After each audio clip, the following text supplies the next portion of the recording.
HSC test paper solution ক্লাসে সবাইকে স্বাগতম। তোমাদের আজকে টেস্ট পেপার সলিউশনের যে ম্যাথটা নিয়েছি সেটা হচ্ছে তুলির প্রাপ্ত নম্বরকে দশমিকে রূপান্তর করো। এটা পাঞ্জাবি টেস্ট পেপার থেকে আমরা সলভ করাচ্ছি তোমাদের, পাঞ্জাবি টেস্ট পেপার থেকে। সো আমরা পাঞ্জাবি টেস্ট পেপারে রূপান্তর থেকে নিয়েছি তুলির প্রাপ্ত নম্বরকে দশমিকে রূপান্তর করো।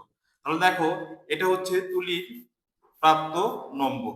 এটাকে আমরা কি করব, এটা আমাদের আছে হেক্সাডেসিমেল, হেক্সাডেসিমেলে আছে, আমাদের করতে হবে দশমিকে। এটা কিসে আছে তোমাদের? হেক্সাডেসিমেলে আছে। জাস্ট তোমাদের এটাকে দশমিকে রূপান্তর করতে হবে। দশমিকে রূপান্তর করতে হলে এই যে 2 আছে, এই 2 কে আমরা এই হেক্সাডেসিমেলের বেস দিয়েই গুণ করব, মাঝখানে প্লাস দিব। এবার হচ্ছে এফ, এফ মানে হচ্ছে 15। হেক্সাডেসিমেল সংখ্যায় এফ মানে হচ্ছে 15। এই 15 কে আমরা কি করব, জাস্ট 16 দিয়ে গুণ দিব।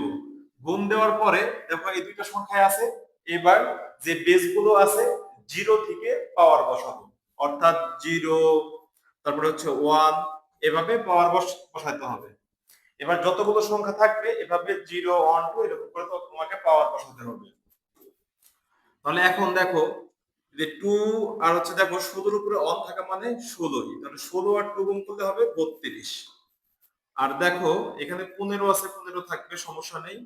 16 এর উপরে 0 মানে হচ্ছে 1, 16 এর উপরে 0 মানে হচ্ছে 1।